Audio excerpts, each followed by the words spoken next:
Lombardicus Prime back at it again. Quick reminder, last year we did 2 days of draft coverage. This year we're going to be doing 3. We have the technology to do that, so be sure to stop by Thursday, Friday, and Saturday and get that analysis, because I've been putting in the work on this draft. And if y'all been tuning in to the draft shows, Lombardi Draft Talk, Scoutcast, or whatnot, then you know I get busy with this draft stuff. So if you want the best draft analysis, the best draft show on the YouTube, man, come by here Thursday, Friday, and Saturday. We'll be giving good reactions, good draft. We may even have some jokes because apparently I'm funny when I'm making fun of teams that draft poorly. So come by and get all that good stuff. And we'll have post game shows. You know, the phones will be lit so you can call in and you can let me know what you think about your draft. It'll be fun. Cut your notification bell on so you know when I go live those days. Now we're going to talk about corners today. Going to rank our top 10 corners. We're not going to do rankings for every position. So I'm going to break down 4 rankings this year. Cornerback's going to be one of them. So let's just kind of get into it without further ado. Ifeatu Melifonwu. If I'm not saying his name right, then somebody could just put it down in the chat box, whatever. We're not gonna fret too bad about it. People been saying my name wrong for years. I say my name on every video and people still say Voch Lombardi wrong, so it's all good. Ifeatu Melifonwu, right? We know his brother Obi Melifonwu. He went to UConn, and I will say that Ifeatu and Obi are very similar in a lot of ways. I think the whole Obi thing didn't work out because he didn't know how to play football, and I'm watching Obi not know how to play football, and I'm wondering why he don't know how to play football. And then the reports kind of come out that he just didn't like football. So you can tell when somebody doesn't like something, they're not going to put in that effort to get better at it. What I think the difference is between Ifeatu is he plays like he likes football, but he also has like some natural football gifts or whatever, right? He's just a natural, I know how to play man kind of guy. You know what I mean? So you see him put those mirroring techniques. He knows how to hang in those hip pockets or whatnot. So there's a lot to like about Ifeatu. There are 2 themes that we're going to talk about corners this year. There are these 6-foot+ guys that can run. That's a common thing that we always talk about year in and year out.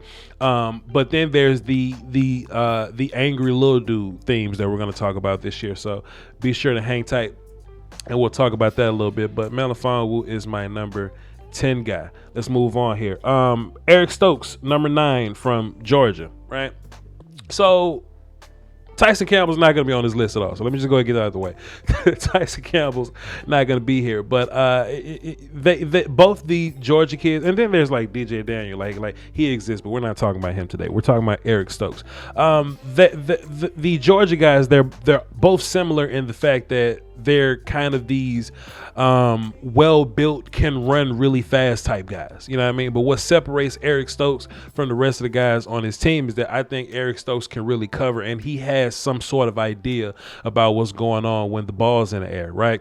I really like Eric Stokes in off coverage because like he's one of those super athletic dudes, right? Like I like anybody. If you have the super athleticism, if you have the recovery speed, I like you in that off coverage. But you get drafted on, you know, how well you fit what we're trying to do. You know what I'm saying? So this isn't going to be a team type of deal or whatever. Oh, he fits this team, so he's better here. I'm just thinking about the overall player. If I put them in their best fit, how good are they at their best fit? Right. So at Melifonwu's best fit, it'll be man. Eric's best fit would be in man also. I just think that Eric is a better man cover guy than Melifonwu. Melifonwu can be great. He just got to work on some of his technical stuff. Like he plays like he hasn't played corner for a long time. And I'm sure there's going to be a fact guy that's going to be in the chat box. But like, yeah, Voch, she only played cornerback for 2.5 months. You know those guys that drop facts in the comment section or whatever. So he plays like that, right? Eric Stokes looks like he's been playing cornerback a little longer than him. So his man coverage just looks a little bit cleaner. You know, it's interesting because I think Stokes is the better athlete, but I think Melifonwu probably is the better functional athlete of the two. Interesting. It just kind of looks that way on film. But Stokes is over him because he has a little more of the technical side. So we're going to go Stokes. This is where it gets interesting because this is my first probably shouldn't play a whole bunch of man cover guy. Parsons Adebo from Stanford, who's really, really good. Now, he's one of the taller, longer guys, right? So where I think Parsons Adebo fits is I think he fits in a cover 3 type scheme. If you put Parsons Adebo in cover 3, he's better than Eric Stokes in man, and he's better than Ifeatu Melifonwu in man. If you, and I don't recommend nobody look at highlights or whatever, but if you just, I would rather you look at highlights than to, go on somebody else's work. Well, according to PFF, Paulson Adebo, you know what I mean? I would rather you watch highlights. If you can watch the whole film, do it. But look at the game logs, right? Type in Paulson Adebo game logs, and what you'll see is that he gets a lot of hands on a lot of footballs, right? Because I think he's an ex-receiver or something like that, which kind of gives you the answer to probably why he gets his hands on a lot of footballs. Now, can those be catches? Sure, but the ball skills are really incredible here with Paulson Adebo. And I think that if you're playing a cover 3 scheme like my team does, like this video isn't about my team, but my team, Dallas Cowboys, we're going to be playing a bunch of cover 3. I think Paulson Adebo is the guy that you can get around the third or so round. He could go second because I really like him, but he's the guy that you can fit immediately in that cover 3 type scheme and just let that dude fly. For example, remember Cam Dantzler last year? Cam Dantzler was a guy that, he ran his 4.3 pro day 40, which nobody believed in, but he was the long, tall cover 3 type guy. And if you put him in a situation that works for him, then Cam Chancellor can boogie for you. I think Paulson Adebo is also one of those guys that's going to work well depending on the system that you put him in. Shouts out to Paulson. Here's our first angry ass little dude. We have Elijah Molden from Washington. Now, he's probably going to be a full-time slot receiver. I know people want to project him as a safety or whatnot, and that's fine. And people want to do it because, box safeties and nickel corners, they pretty much have that same kind of responsibility. They're going to be around the same parts of the field, and it comes down to tackling. So if you got a good tackling nickel corner, people would say, hey, just put this dude at box safety. I think that'll be a disservice to him because I like what he does in man coverage. Like just let this little dude line up on somebody, chase him around, and just let him tackle people in the run game. I have this problem with safeties to where they like where's the action around y'all? Like if you watch enough safety, it's a very action dependent evaluation process or whatnot. So I just think if you have a guy like Elijah Molden, who is a smaller, angry, aggressive dude, throw that dude into action and just let him fly. And I think he'll get a lot more action at nickel corner than he would at one of those safety spots, strong safety in particular. Why is he ranked higher than Paulson Adebo? I think Molden as a nickel corner, really good coverage techniques, right? Like really good coverage ability. Really just got a good feel for that hip pocket. I think he's a better nickel corner than Paulson Adebo is a cover 3 corner, and he's a better nickel guy than Eric Stokes is a boundary man guy, or Melifonwu was a boundary man guy. You see what I'm saying? That's just the references. Like this is me just giving y'all why these guys are ranked higher or lower than what they are. We like transparency here. Now, the only reason Asante Samuel, who is my other angry little dude, the only reason Asante Samuel is ranked over Molden is because I do think Asante Samuel has some ability to play outside.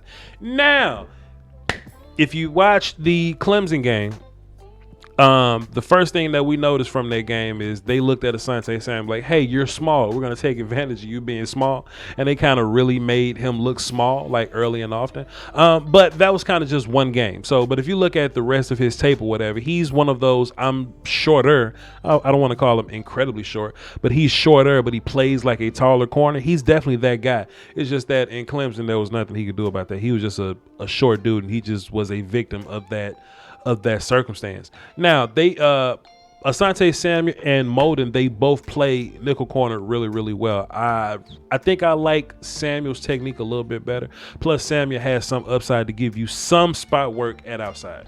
That's why I got Samuel ranked a little bit over Molden. Let me take a water break and let's just enjoy this music real fast. Hold on.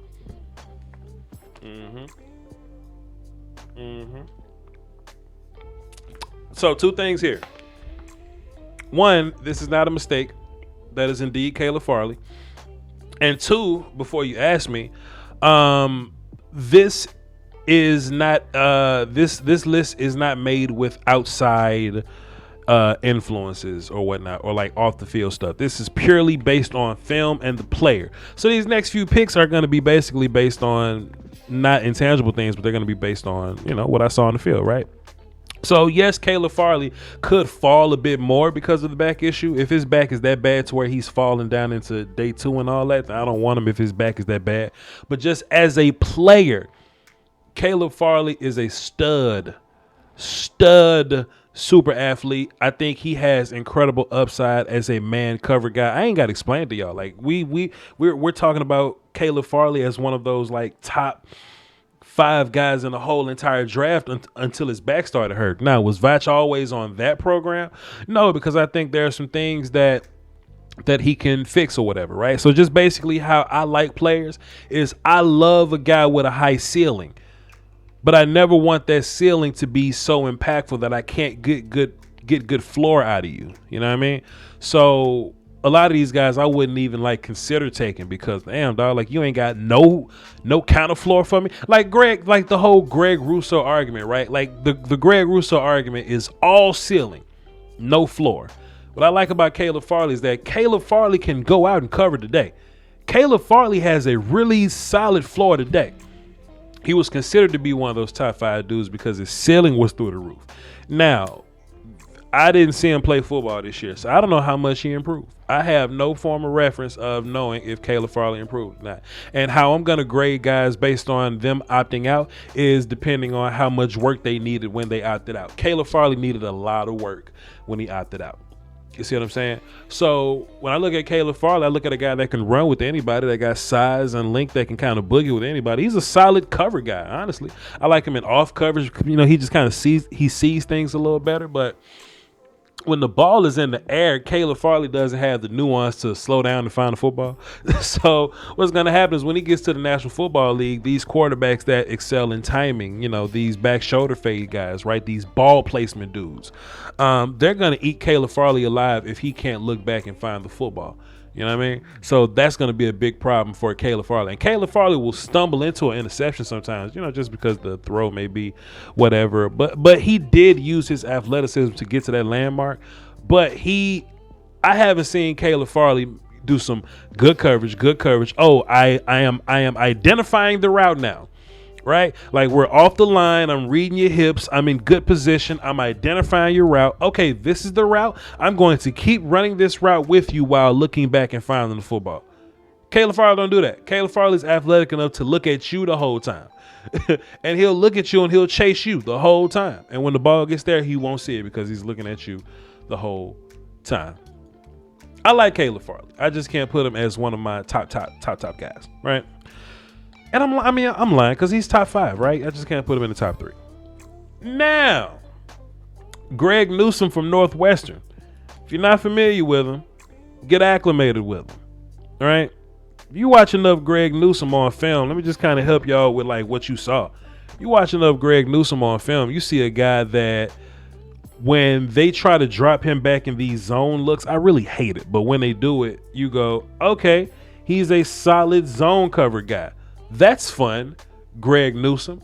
But when they put him in man coverage, you go, holy shit, why don't they play him in man a lot more? Right? Northwestern just kind of, they just do a lot of goofy stuff in terms of, how they're going to run their packages. And it could very well be because the rest, like their other, 10 guys or like their 9 other guys on the defense that'll just favor one particular kind of look. Greg Newsome in man coverage is ridiculous. So if I'm projecting Greg Newsome, how does he fit, Voch? What's his best spot? Greg Newsome as a man cover outside corner is sick. Better than Caleb Farley. Better than Asante Samuel, and he's longer. I even think you could put Greg Newsome in the nickel and just let him fly. It's just that I think he's much better on the outside, so why put him in the nickel, like that kind of thing. But if you are unfamiliar with Greg Newsome, I suggest that you get super familiar with him. I think he's gonna be a first round pick. He's probably gonna go higher than Farley, and even if Farley wasn't injured, I would take Newsome over Farley because Newsome has that nuance. Like when you watch Newsome play that man coverage and he's just shutting guys down, he's finding the football, like he's really measuring the distances or what. It's just a lot of nuance in his game. So I'm taking Greg Newsome. Let me also take a sip of water on this pick because, I'm gonna have to explain this one. So just enjoy this music. Just give me 2 seconds. Just hold on. Wait. Hey, look, listen.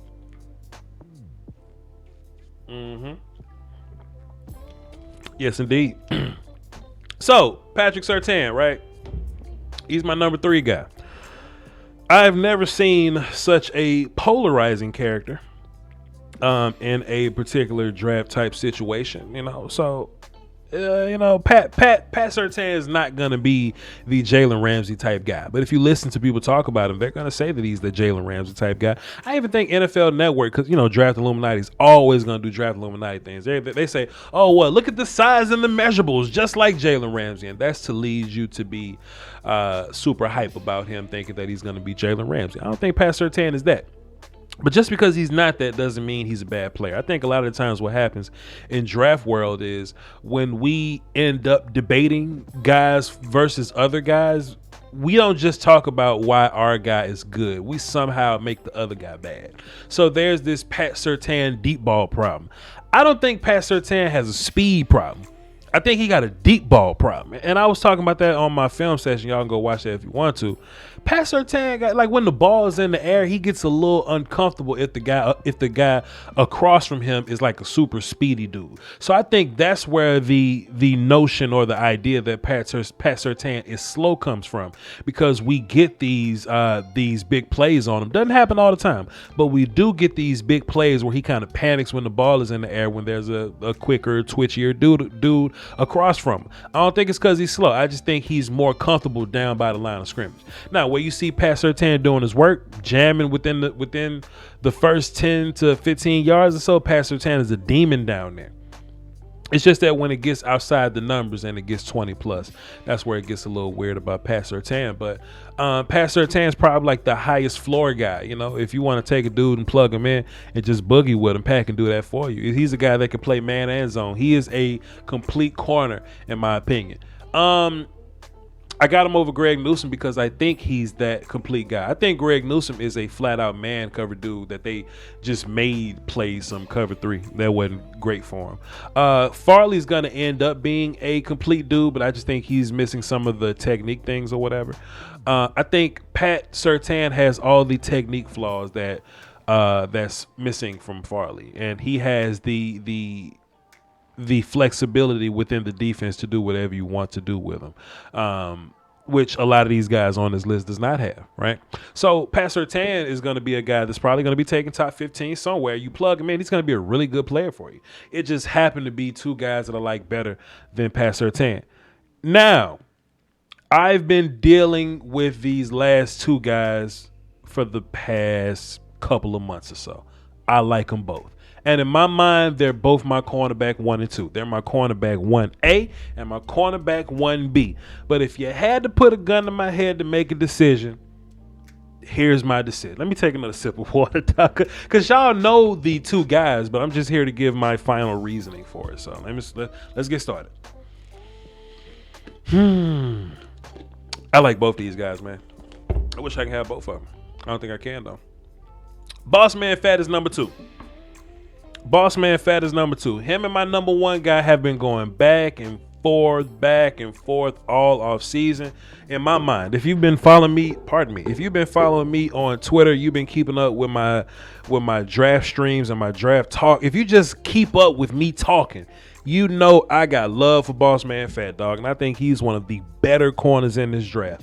I think people are gonna ding him because of some off-field stuff. He may be gun under the sea guy. He may be, cuss my coach out guy. He may be check out my mixtape, Who Got Weed guy. If we're only talking about if we just talking about players, if we're only talking about a football player, Kelvin Joseph is one of the best defensive players in this whole entire draft, in my personal opinion. I know some other beat writers not gonna agree. I know some national media people not gonna agree. I'm Voch Lombardi, Playboy. We do things the way we want to here, and Kelvin Joseph is my guy. He's my guy. If J.C. Horn didn't exist, Kelvin Joseph would be my guy. What really sold me on him, 2 plays. One in the Mississippi, I think both happened. No, one was Mississippi State, one was Florida. in the Mississippi State game, right? He was way in the end zone. Like the defense is on the 20, the 25 or something. He's in the end zone. A defensive end catches the interception. He's running to the end zone. Everybody running to go block. Kelvin Joseph outruns everybody on the way to the block. That's crazy to me. That's high football character to me. You know what I mean? To where he could have just jogged. You know what I mean? He could have just like, well, we got an interception. All right, let me go to the sideline. No. First of all, he had the athleticism to outrun everybody to get to him. Then he wanted to go get involved. That's a high football character play. Love that play. Then it was this play versus Florida. He was going up against Copeland, to where Copeland was running this slant, but he was setting it up with a fade. And most of the time, you know, you'll see a lot of these corners, they'll bite on the fade, turn their hips or whatever they'll turn the hips too far to the outside, and they'll just get beat on the slant or whatever, right? Or they'll just fake on the first move and get beat by the second one, right? Kelvin Joseph showed so much patience on that double move. I'm like, yo, fam, it takes nuance to make a play like that. He just sat there and he just looked Copeland in the eyes. He said, look, if you run a slant, you're gonna have to run through me. If you're gonna run this fade, I'm in perfect position to deal with you. That's nuance, ladies and gentlemen. And the more you watch him, he gave up like a big play against Pitts, but everybody does that. But if you just watch Kelvin Joseph play in and play out, I think he had the second most interception in the SEC, and he's just smoking everybody. He's just lining up, smoking people. And the only reason I got J.C. Horn, my number one guy, over him, just by the smallest of details, I think J.C. Horn is more day one pro ready in terms of size, in terms of technique, in terms of, now they both got great ball skills or whatever, so I ain't trying to get into that like part of it or what. So there are these phases in which I break down players or whatever. It's like pre-snap, okay? Then it's like the route evaluation part. Then it's the ball in the air part. Then it's the playing on the ball part. So playing on the ball backwards, they're both very similar dudes. They both great with the athleticism, with the ball skills and all that. They're great there. The difference is J.C. Horn can probably get up a little higher, so he can win those battles a little better. He's probably a little more explosive. That's cool. That's fine with me. And I ain't even talking about pro day numbers. I'm just talking about what I see on film. J.C. Horn's a little bigger and thicker. I gotta account for that because they're gonna be big, thick wide receivers in the league. So you gotta have, you know what I'm saying? You just gotta be able to do that. Plus, I feel like JC is pro ready out the box.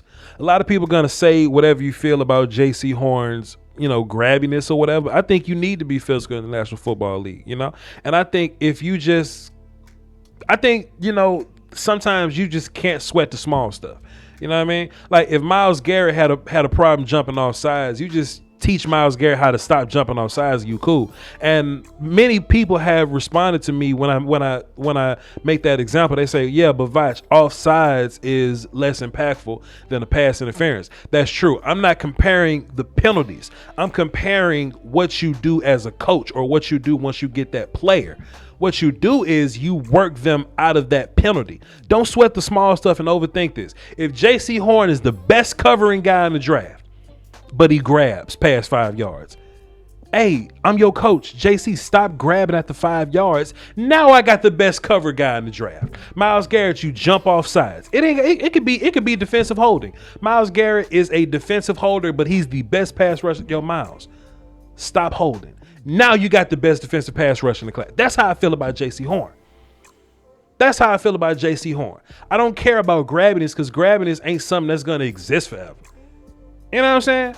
That's like Patrick Mahomes and his like mechanics. You can work on that. That's like DK Metcalf and his route running. You can work on those things, right? But if you get the stud, get the best guy and teach the little mess after. You know what I mean? It ain't like you got to teach J.C. Horn how to cover. He got that. Or how to play the ball in the air. Or how to, like, compete.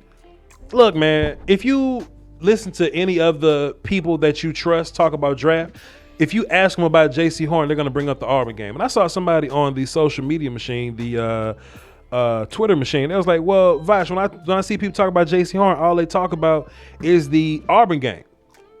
And in my mind, what other game you need, right? What I saw from the Auburn game, first of all, Seth Williams ain't no punk, right? Seth Williams ain't like he ain't J. Marchese or nothing, but he ain't no punk.